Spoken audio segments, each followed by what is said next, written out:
Welcome to a new episode of Outside the Panels with your host, Johnny the Machine Hughes.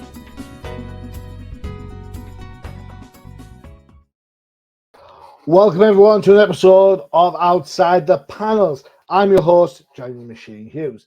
Now, this particular company has hit the press recently with a certain reprint or imprint coming back from yesteryear. And before everyone goes nuts about EC making a welcome return to the comics world, it's time to take a step back and talk to a writer creator of a book that's due out on the 6th of March that, you know what, it's bonkers. It's scary, it's violent, it's bonkers. It is the ultra talented Chris Condon. Chris, how's it going? Good. I'm good. How are you, Johnny? I'm very well. Thank you for taking the time, my friend. Of course. Yeah, excellent. You have a book coming out from Oni Press, Night People, number one. To say it is shades of, I've lost his name. What was it? David Lynch is a bit of an understatement. It's based on a book. Yes. You've adapted this to a comic book format. Yeah. That in itself must be quite challenging because I mean, I think books, films, and comics have like a weird kind of triangle affair, don't they? It's like one feeds into the other, and depends on how much imagination you want to put in there. Depends on what you get out of it, right? So, what was it that made you think, oh, when you read Night People, by Barry Gifford, why did you think, this would make an interesting comic book? Well, it wasn't my idea. Actually, it was the president. Hoodwinked. Yeah, it was the president and publisher of Oni Press, Hunter Goranson, who was behind that EC Comics relaunch that you were talking about as well. I first had talked to Hunter when he was at a different company entirely, and we had stayed in touch, and he reached back out when he came on board at Oni, and specifically with two ideas. One of those was EC. Right. One was Night People. And these were things dream projects for him. He really wanted to do these at some point, and he didn't even have the rights yet for either one, but he was like, I want to do them. And this is a thing that this is just a dream. And I was on board for both right from the start. Well, first, EC is just like, it's my bread and butter. It's one of my favorite comic imprints of all time, one of my favorite publishers of all time. I love all of the stories, the artwork, the writing. I love the style of story that's in EC. But with Night People, I wasn't even really familiar with Barry. I had known of Barry, but I didn't even know that I knew of Barry. Because I knew Lost Highway, the David Lynch film, right? And I didn't even know that Barry co-wrote that, and it was actually inspired by Night People. Cool. And so it's a non-adaptation of Night People. See, now this gets timey-wimey confusing stuff. Yeah. Give a guy a chance, man. That's why when you do a comic, it doesn't even matter anything about that. That's just it's just that happened, and this is a straight adaptation of the novel, whereas Lost Highway is sort of it literally just kind of takes the idea, like the sort of the thematic quality of Night People, and just does its own thing. I don't even know if there's any characters from the novel that are in the movie. So was it hard for you to kind of to separate the two? If you've got a film which is thematically similar versus the specific character-driven stuff that's in the book, as you as an adapter, whichever one you want to look at it, how was it hard to kind of think, or did you just really just focus book only? Yeah, I was all just on the book. I think that what Hunter and I had talked about even before he had the rights, like I said, we were just saying about because Barry, like I said, I wasn't really familiar with Barry, but I knew of him, and as soon as he explained who he was, it clicked, and I was like, oh my God, that's Barry Gifford. So he wrote Wild at Heart, he wrote Lost Highway, he also was behind the Black Lizard imprint, if you're familiar with Dashiell Hammett and Raymond Chandler, all like the great crime. Those were all released under the Black Lizard imprint, or re-released under the Black Lizard imprint. And so I was like, yeah, send me the book, I'll read it, but I'm probably a yes. And I read the book and I loved it. And one of the things that not Barry, but I guess Barry also felt this way, but Hunter and I talked about was doing a faithful adaptation of the novel. Mm. Because what Lost Highway is not that at all. And Barry was behind Lost Highway, so it's not like he was taken away from him or anything like that. He was totally gung ho with what they did in Lost Highway. But with Night People, we wanted to actually just go back to the novel and really kind of celebrate the novel. And one of the things that I hope happens from Night People is that whoever reads the comic might actually want to go back and read the source material. And I know there are a couple people already who, upon the announcement of me doing Night People and Brian Level and all the other great artists that we have on board, they went back and they actually got the novel already. So they were already reading it so that they could then come into the adaptation, which I'm that kind of person as well. I do like the source material before I see the thing. And I often also like to have like a couple of weeks or months ahead of time so that I can have a little bit of grace period so they don't just go directly into it. Because they usually don't love it if I come straight out of the novel and watch a movie that's based on the novel or whatever. How the book's going to have a rotating cast of artists, right? As the journey between the two lead characters crosses the US, rotating artists are going to come in and do their art stuff. How does that affect you as a writer when you've got to consider people's strengths versus the weaknesses? Do you worry about the influences that they bring in from outside of your remit, or do you just sort of just go with the flow and see what happens? I just went with the flow. No, the way that I viewed it was that I was the anchor. Oh, that's a call. And so was Rhonda Pattinson and Sean Lee, the letterer. So all three of us continue throughout. And so I remained consistent throughout in terms of how I approach things. And again, my main goal was to try to be faithful to Barry. So I tried to be as faithful to him and then really try to focus on trying to make it too much of myself or anything like that. I definitely visually and like how I visually, categorized each scene. That was me, but yeah, I didn't think about this artist has this strength because actually when I started writing the scripts, they didn't have all the artists on board, 100%. So I didn't know 100% who was going to be. I knew who they were talking to, but I didn't know whether they were on board yet or what issue they were going to be on. So no, I didn't plan on writing for a specific artist, and I don't tend to do that anyway. Because I also don't think that I feel like there's a an air of condescension maybe because you want the artist to do their own best work, right? They don't need you on the shoulder giving it the little devil. A little bit, but I also think that it's part of the collaboration. Is I write a thing and then I hand it off to somebody else, and then they bring whatever they bring to it. And the way that I always kind of handle things, and I even just sent an email to a new collaborator who I've never worked with before, because I had sent the script to them and they were sending some character sketches back, and the character sketches were fantastic. But I did want to make it clear. I know who that is at the end of the show when there's no cameras. Story. But I just wanted to make it clear that what I sent you is because I'm fairly specific and descriptive in my scripts. Okay, cool. Script and all that kind of stuff. Like I really get into this should be this way and this should be this way and blah blah blah blah blah. And I even sometimes will design a page or something like that. But I'll say like this is how I think of it. I'm not telling them do this. Okay. And I sent this note to this person and basically just said, hey, this is how I envisioned it, but this is black and white. These are just words, and you're going to be the one drawing it. So feel free to change whatever you want. And if you want to bat things around, like I'm here, let's do it.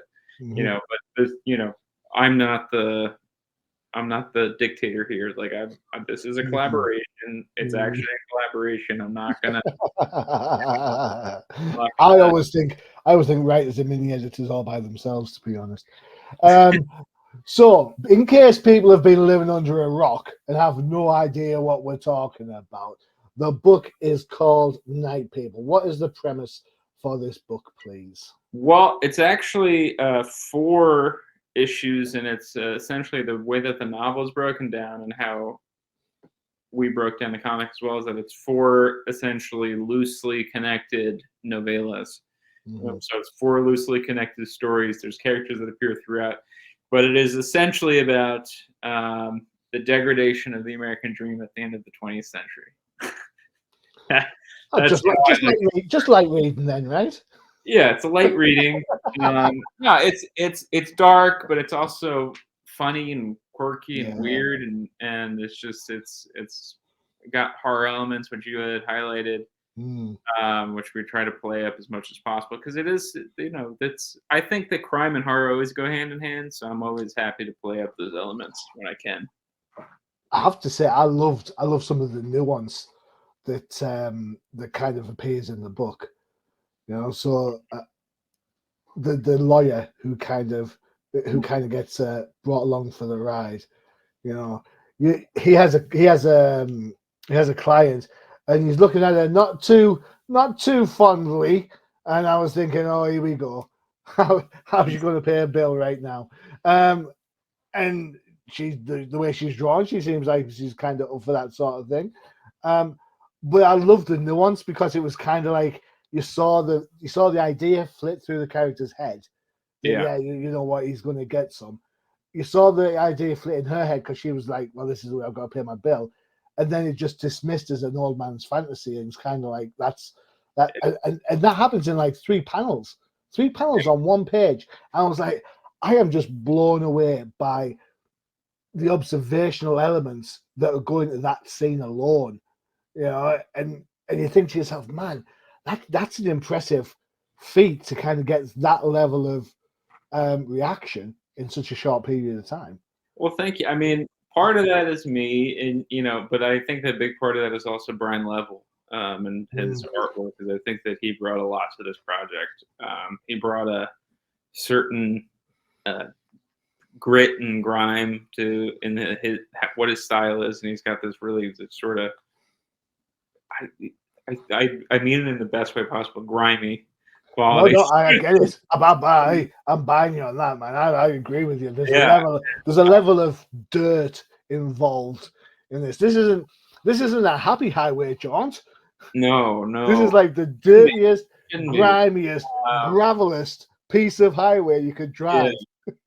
Yeah, and I mean, in terms of, because I needed to boil down when I was adapting the book and kind of going through the book, and I knew there were scenes that I wanted to keep and all that, but you only have 30 pages of story. Not only that, you have to tell it visually, so it's not just, if you're just writing, pages of prose, that's easy. You could just throw whatever in there. But if you're telling a sequential story, you have to think about, how am I going to do this? And so you kind of have to break it down. I have 1 page that I can devote to this. I have 2 pages that I can devote to this scene.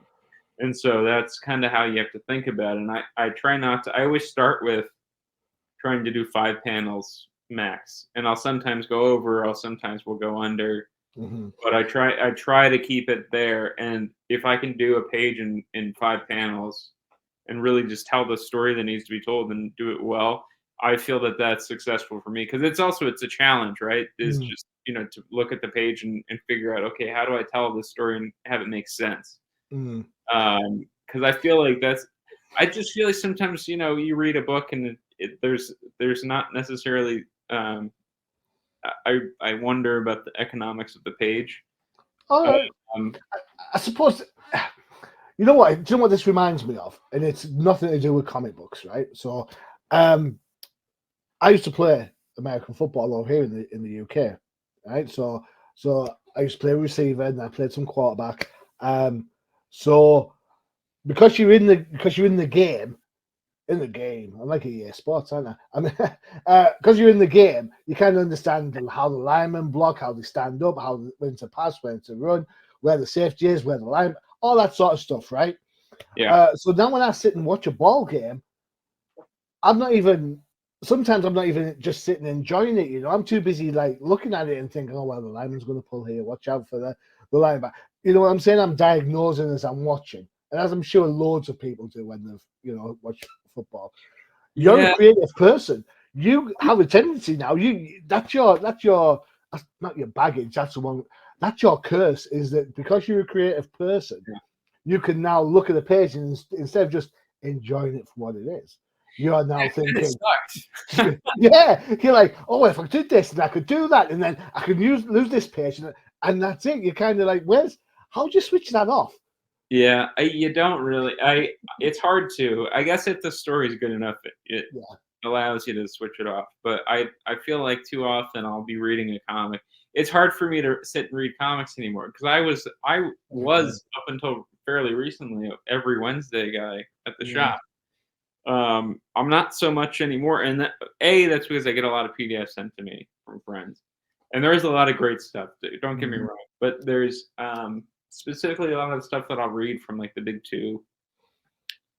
I will really because I don't know if you look at the word count in my panels, I try not to go over 28 words per panel. And I'm going to count now. Hold on. Do it. And the thing is that if you look at a lot of books out now, and I think that this is a writer thing more than anything, is just that people are so flowery with their words, but you don't need it. Yeah. I think that one of the things that I do that people actually enjoy is that I'm able to get a lot of emotion out of a page and get the pathos out and really have a good pacing without I'm not overloading people with narration. I try to do everything without narration. I don't like using narration. I think narration is a little bit of it's not, I wouldn't say it's a cheat, but it's just it becomes too wordy and you become too flowery. And I did it in the first volume of that Texas Blood, and I felt like I said my piece with narration. I didn't need to do it anymore. I think narration can work on certain books. Oh, absolutely. I also think relying on it. For something like Night People, you don't need that because you don't want one point of view to come through. Yeah. Because you've got you've got the characters and who they interact with and the reason why they're doing the stuff they're doing. You want to digest that for yourself. You want to come to that conclusion yourself, and how I view these characters might be different than how you view them, or the next person. Yeah. So I think if you put a narration on there, someone's point of view, you have to buy into that point of view. It's like if you're reading a Batman book and Batman's giving these whole like the streets of Gotham are dark. You're like, the streets of Gotham are dark. It's like a Jedi mind trick, somewhat, isn't it? Well, you're doing this. I do think and I did a Marvel story. Really? Something. Yeah. I mean, I don't think it was the best thing I ever did, but I also the way that I had written it without narration. It was all just because my feeling on the subject of narration, and obviously I'm my own person. I don't speak to anybody else. But my feeling on comics and how I feel about comics is that it's a visual medium, and I want to let the artist tell the story through the visuals. Show and tell. I don't want to overload it with words because what's the point in the comic? I like that you're able to tell. If I can tell you, because it's like watching a silent movie, right? Where if you can see everything that's happening and have the same. If you watch a movie. Here's a good example. If you watch a movie by Martin Scorsese or Steven Spielberg, I was just rewatching Jurassic Park. Oh, okay. Spielberg does a thing when the raptors are breaking into the complex towards the end of the film, where he shows you hear the gunshot going off, you see the gun on the ground, you see the ladder, and he just shows you like things. Show you the actual action. And that to me is the kind of stuff that silent movies did really well, and I think the comics do really well. And I think that the over-reliance on narration doesn't really trust the reader. Also, it doesn't give them the trust to actually understand what's happening. And I feel like I want to put my trust in the artist, and I want to put my trust in the reader, and so I don't want to tell them what to do or what to think. I want to show them everything and let them kind of make their own conclusions and draw their own conclusions to it. I mean, it's just how I approach it, but that's. I got a different sense looking at the book, and I have for everyone who's watching, I have reviewed the book. It's on Comic Crusaders. I'll show the page later on, so you can go and check it out. I thought the book, paid homage to its prose self, in that there is very much a lot of dialogue going on, and it's not dialogue that kind of, tells, not shows. It matches brilliantly collaboratively. The panels I was talking about with the lawyer and the client, I'm just kind of, as you've been talking, I'm kind of looking through it that again. I'm thinking to myself, I'm going to imagine this without the words and without reading the blurb behind it, and I'm still getting that level of that emotion, that kind of like, ooh, could that, and then the old man fantasy. Well, I was more specifically talking about narration, but I definitely think that what we did with Night People, what I did with Night People was that I really kind of wanted to, again, keep it as much Barry as possible, and so I used as much of his dialogue as I could. And when I felt like I needed something a little bit more for a scene, I would add in a line of dialogue, but it's mostly Barry's dialogue. Cool. I really did try to use his dialogue. I guess what I was referring to was probably more something that we would do in like Enfield or That Texas Blood. It also depends on the story, and with this, I did want to have it. I did want to have the dialogue be an important part of it, because that is what Barry's book is very, because he's got a very particular voice, a very distinctive voice, and it's primarily through the voices of his characters. So I didn't want to lose that in adapting it, and so it is. It is dialogue.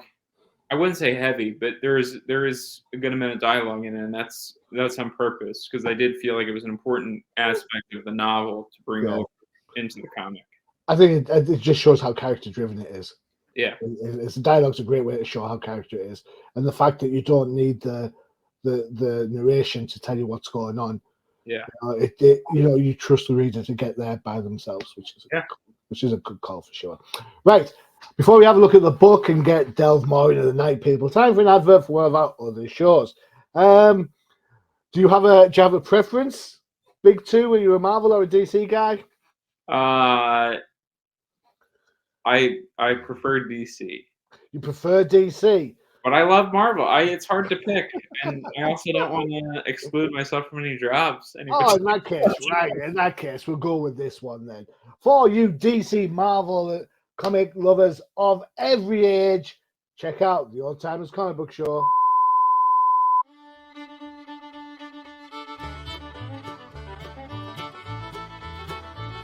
Do you want to find out what makes the professor do his happy dance? Check out the Old Timers Comic Book Show, only on the UCPN. There we have the Old Timers Comic Book Show, where the hosts aren't old, but the comics most certainly are. The next episode is a Tainted Love special. Those love affairs in comic books that just should not be. It's an annual thing. The guys do it every year for Valentine's. Honestly, there you go. So the premise of the show, the book has to be 25 years plus. So no new stuff. So there you go. Cool. Right, let's get into the book. It is an advanced review copy that have been sent. So in true sense of the word, we are not going to go too far into the book, because I and Chris want you to run out and get it. Simple as. Correct. Please. That's how that works. So we're going to start off horror elements. Straight off the bat, man. What's going on there? It's like, oh no. Yeah. Well, so that in the book, it's sort of it's not. I don't know if you actually like go to. I forget exactly if you actually go and like. It's not like part of the scene. Somebody's like sort of talking about it, but I thought that we should open with that, so I moved it from like 4 or 5 chapters into the opening of the book, because I just felt like we needed a good hook to get you there. Yeah, that's cool. I love the colors throughout the book. I thought the colors were spectacular. Yeah. That's Rhonda Patterson, right? Yeah. And like I said, she's colors throughout. So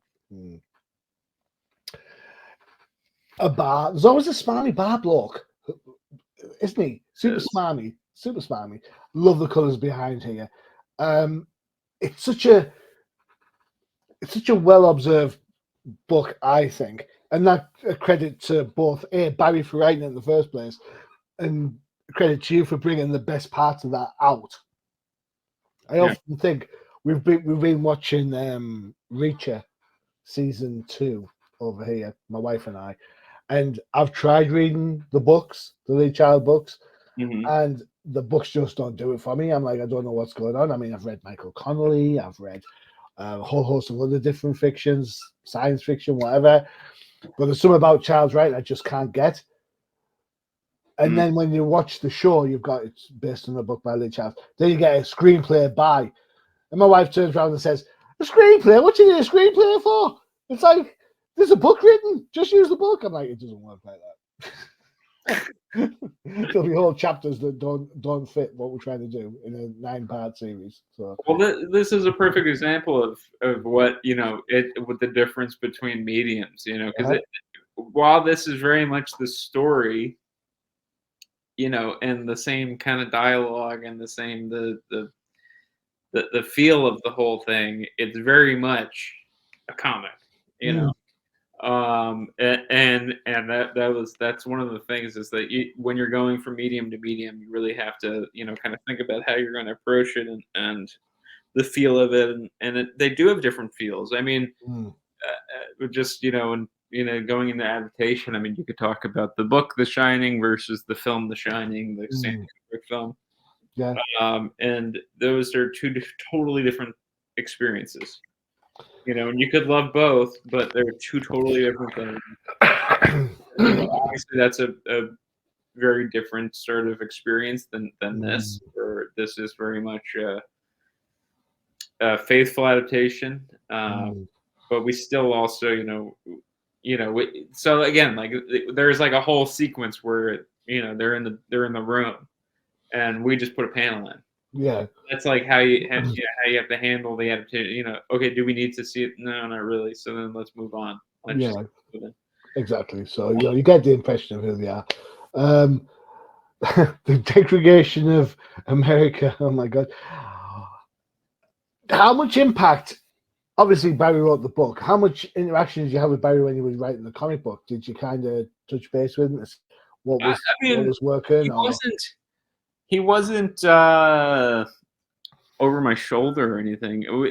He also wasn't a ghost. Like, he was around if I wanted him to be. But I just felt like I just wanted to do my own thing, and he left me alone, and I would turn in my scripts, and they'd run them by him, and he would go, "This is perfect," and I'd go, "Wow, okay." I was worried, especially the first script. I was like, "Oh my God, I really want this to be a good one.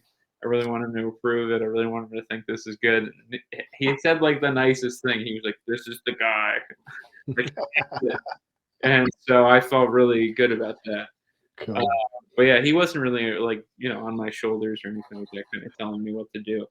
I just, like I said, I wrote it with him in spirit, because I was in the book. I was really trying to, maintain his style and what he had in the book, and just kind of give my own twist to it, I guess.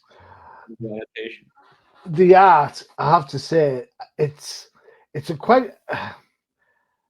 There's a lot of different styles going in different ways, and I'm impressed by Brian Level's work here, because at some point it's very cartoony, like almost characteresque, kind of Scott McDaniel style. Yeah. And then other times it becomes a lot more serious. It becomes, really heavy, and the scenes are claustrophobic, and it just has that. You talked about the book being gritty, but there's a sense of, for me, terseness all throughout the book. I'm reading this book, and you start with that hook we saw earlier with the decapitated bodies, and that's not the end of it. So you spend a good chunk of the book waiting for the other shoe. And it's that level of suspense that keeps you flicking through because you want to see what the pair are going to get up to next. Yeah. It's but I think Brian's work on this has been absolutely spectacular. I really enjoyed it.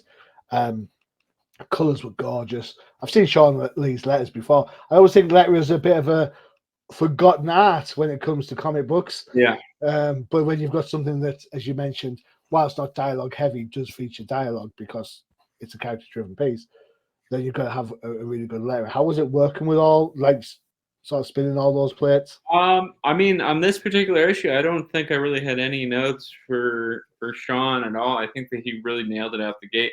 But they gave us some me and the editor, Sean, provided some different options of what this kind of lettering or this kind of lettering, and one of the options that I really liked and that we ended up going with was this sort of grittier look that wasn't necessarily like a comic book look. Yeah. And that was this kind of fits better because it's got that gritty sort of feel to it, where it looks like it's sort of, I don't know, like I just feel like I feel like what Brian Level did is it makes it feel like this gritty sort of 90s comic in a way. And I feel like what Sean ended up doing for the letters really kind of nailed that. And I think that also what Rhonda ended up doing was also, sort of like flat colors.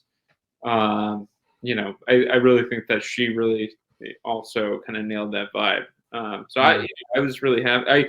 I didn't really have too much. I'm such like a easy collaborator. I'm going to be honest. I just write the script so I can see the art come in. That's it. Oh, you sound like me in the 90s. I'm going to run a comic book shop so I can keep buying comics. Yeah, well, I just really like getting artwork in my email, and I get paid to do it. So yeah. I don't have to scan Twitter for it. I just get it sent.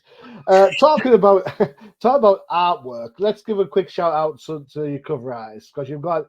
Oh my gosh! You've got some absolutely gorgeous. I can't remember who all did it, but we had Jacob Phillips, my collaborator from that Texas Split. He did a cover. He did covers for all four, and I actually think his fourth cover for issue 4, which I don't think they've revealed yet, actually the best one that he did, and I can't wait for people to see that one. You've got J.H. Williams III. J.H. Williams III did the first cover, the A cover.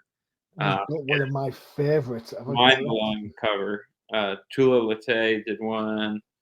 Forget, I'm blanking on everybody else. Don't worry, I've got them in the hand. Don't worry. Forgetting. There you go, Joelle Jones. Joelle Jones. I absolutely loved her Lady Killers book from Dark Horse. I thought that was such a clever book for sure. I do feel that she got a little bit of a rough ride with Catwoman, but that's the thing. But that's DC's, because DC don't know what to do. I think some companies like DC and Marvel sometimes have these characters that don't know what to do with, so they just kind of meander along. Like Catwoman's one of them. Spider-Woman's another one, if you're going to go from that point of view. But hey ho. But yeah, Joelle Jones, love her work. Gorgeous cover. How did you manage to get those? Did Oni do that, or did you reach out? Yeah, that was all Oni. I everything in terms of every other department was Oni bringing people on board. The only person I had recommended was Jake. That was it. That's just because I like to keep Jake in the family. I like to have him. So the other thing that I was talking about before about the note I sent to the artist, that Jake's going to be on covers for that too, and I just like to have him on board. But I don't really have any interest in kind of dictating who we end up getting, because I am also excited to try and get new people that I wouldn't even think of. If I disagree with the choice, I might say something, but I haven't. And I'm just excited to see the work coming in. I mean, the second issue has Jason Shawn Alexander. Then the third, we have Danny, who's fantastic. She did a cover for us for that Texas Blood as well. So just so nonplussed by it, or I am amazed by just like, yeah, we've got this guy, yeah. You're just so like, for me, I'd be like this. I'd be like, oh my God, we've got Joel George, and you're like, yeah, we've got. My perspective, my everything. I was blown away by the people that we got for this, but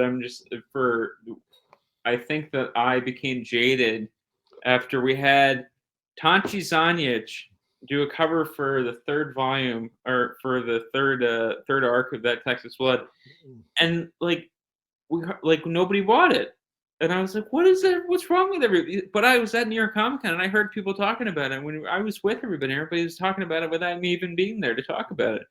Damn, this cover's really good. Yeah, I know, right? And then nobody bought it, so I'm sort of jaded now. But the artwork is fantastic. I love getting it again. It depends. This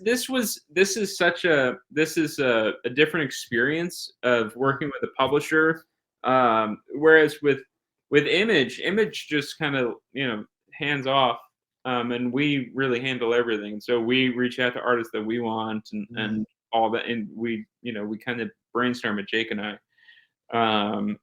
What do you think about this person? What do you think about this person? I think we can get this person XYZ. That kind of stuff. Whereas with working with a publisher like this, I might say it'd be really cool if we could include Jake in this, but then I just leave it to them to really kind of bring whatever they bring to it, and that's exciting for me too, as a creator, because these are all people I've never worked with before. And I've really enjoyed working, especially with Brian. Brian was fantastic, and I hope we get to do something in the future again together, because I loved working with him. I thought he was fantastic. Rhonda was great. Sean's great. I mean, all of the covers are fantastic. The J.H. Williams cover, I mean, that's a dream. And to see also the EC cover that he did, and Greg Smallwood, who did a cover for us for Texas Blood, did that amazing cover for Cruel Universe. So you just reel them off now. Just yeah. No, it's amazing. I'm incredibly fortunate to be collaborating with these people, to have these people's names on the same book as mine. I'm happy to be here. You know what? It's funny because I'm happy to be invited to the party. I get excited talking to people who create comic books. I'm like, okay, wow. It's like this is it. This is for me. So I kind of get that. Right, you've got some stuff going on. Let's have a look and see what we have. You've got a Patreon page. A Patreon page. You can join for free, apparently. Well, allegedly, but then you can join. But then I'm not sure what you get for free. But there is. I don't know what you get for free. I think that I sometimes make posts about friends' books, or if we have a book coming out, I'll sometimes make those posts for free if it's or if there's a podcast, because I do a podcast. I do like a weekly podcast or a monthly podcast. Oh, really? A weekly podcast? Monthly, not weekly. It's monthly. I couldn't do it if it was weekly. I'd all right, okay, fine. Jump off a very tall building if I was. I'll wait for my invite, Chris. Don't worry. Fine, thanks. This week, next week, it's Thursday. I'm doing an interview with Zach Thompson for this month's podcast. Zach Thompson. I've had Sean Phillips, Tate Rumble, Julio. I think I've spoken to Zach before. Yeah, did he write the Dregs with Lonnie Nadler? Yeah, I know Zach. Zach, he's a good guy, really good guy. He's got a great new Oni book out, actually. It's out. I think it's out this week. Actually, some perfect that we're talking about. Although, whenever this comes out, I don't know. But, timey-wimey stuff. Dating us, but it's called "Cemetery Kids Don't Die," and it's sort of a VR sort of existence, sort of. Yeah. Bergian. Cool. There is prices for different levels of patronage. I'm in the UK, so it's got the British signs on there. The dollar signs won't be that different from that, I imagine. There you go. Cool. What else do we have? Let's have a look. So if you weren't interested in the Patreon, there is the page. Dead simple. Yes, and I share that with Jacob Phillips. So Jake does a postcard every month. Cool. And I send letters to people every month. So the words are free, but the pictures cost you something. I didn't say that. I'm just saying it. And Chris is on Twitter. Yes, I'm calling it Twitter. I only call it Twitter. I refuse to call it X. I put it in brackets as pornography. Yeah, just no. There you go. There's that on top of there. If you are looking to purchase said book from your local comic book store, you need to get down there. You need to order it. The code is JAN. That's Julia Alpha November 241826. Get yourself down there. Give them that's the diamond code. Give it to them so they can get it ordered in for you. Job will be a good one. Well done. And if you're interested in what I thought from a bigger point of view of the book, you can always check out the Comic Crusaders website. Just go to the Comic Crusaders website, type in the book's name, and it will come up there for you. And there is the lovely Joelle Jones cover that I love so much, abbreviated. And there we go. And please get on Johnny's case, giving me a better. Giving you, you're the only person that picks me up on this. It's like, oh, you've only given me a 4. I'm like, I didn't give you just a 4. 4's a really good score. I'm not. I'm not. A B is a good grade. Don't wind me up.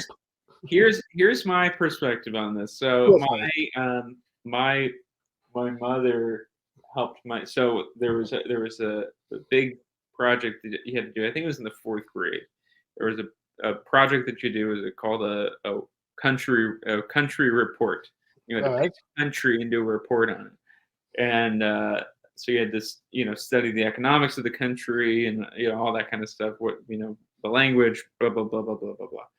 And my brother did Slovakia, Czechoslovakia, or I think it was Slovakia because it's not Czechoslovakia anymore. But it was my family's from what was Czechoslovakia, and my mother wrote his report basically. And he wrote it in his handwriting, but my mother wrote the report, and he got an A+. I chose Brazil because I wanted to, and refused help, and got myself a B. But I did it all myself.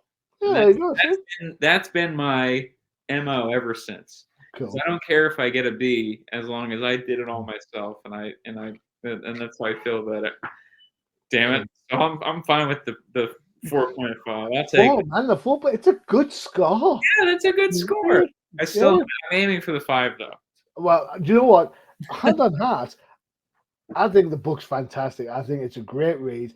It's atmospheric, it's grimy, it's got characters in that you could love to hate, or maybe even hate to love, depends on your point of view. I just think I'm looking forward to other interpretations of things down the line. Yeah, artistically. And I think that's probably going to reflect in what happens with the characters and things like that. So I'm really looking forward to the book. I am very, very impressed by it for sure. Thank you very much. I just reviewed the lettering for the lettering pass for issue 2, and it wasn't my favorite chapter to write, but in reading it, I think that once again everything's coming together. And I do think that that's one of the wonderful things about comics is that you kind of look at things in pieces, and it's like, oh, is this going to work? Is this going to blah blah? But actually looking at it all together and seeing it with the colors, with the letters, the wonderful artwork. Yeah. That I'm like, okay, this is pretty good. It's kind of like working with a jigsaw without the picture. Huh? It's kind of like working with a jigsaw without the picture. Yeah. You only do one little bit of it at a time, and you don't get to see the whole thing till, wait, look at this, it's done. You know what? It'd be interesting to see the trade, because the contrast and art next to each other will just be like, I'm really interested to see it all put together. Marco has started inking his pages, so I'm seeing a little bit of that come in now too. But I'm really excited to see it all together. And I always love getting the print copies, Thompson because I always really love to. I try to sit down and try to enjoy it as if I was a reader, and if I can, that's good. Mm-hmm. And if I can't, I'm like, okay, maybe I have a problem. But, luckily, I don't think I've had too many problems at this point. So, just well, it shows in the book. You know, the fact that you've absolutely nailed it so well, and you've gone from there. So, for those that are interested, there I said the code earlier. I've put it on the banner there for you. Take a note, pause the video, go pause it, write it down. I'm leaving it there long enough. Cool. Chris, it's been an absolute blast having you on the show. Thank you so much.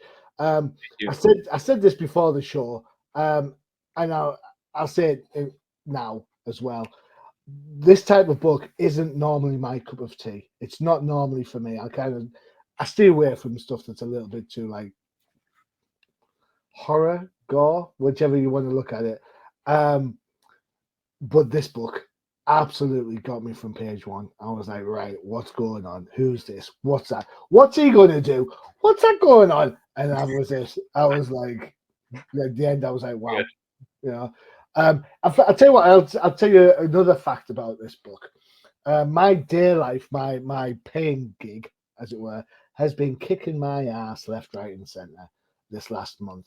So the week that I reviewed your book, there was only one book I reviewed that whole week because I was too tired and fed up with work and all that sort of stuff. And that one book was this. Well, thank you very much. I'm honored that you felt that way about it. When you think about, you get loads of PDFs, I get a load of PDFs. So when you think of how many books crossed my desk for a review, and yours was the one that caught my attention, caught my fascination, and it went from there. So what more can you say than that, right? That's it. That's it. But, thank you. I appreciate it. And I had a great time as well. Thank you. Cool. Thank you very much. All right. That's it for another show. Don't forget to check out UCPM for all your favorite shows. If, like Chris, you like DC, you can go and watch the Definitive Crusade. If, like Chris, you like Marvel, you can go watch the No Prize podcast. And if, like me, you like books of a certain vintage, it's the Old Timers Comic Book Show. We've got it all covered. Simple as.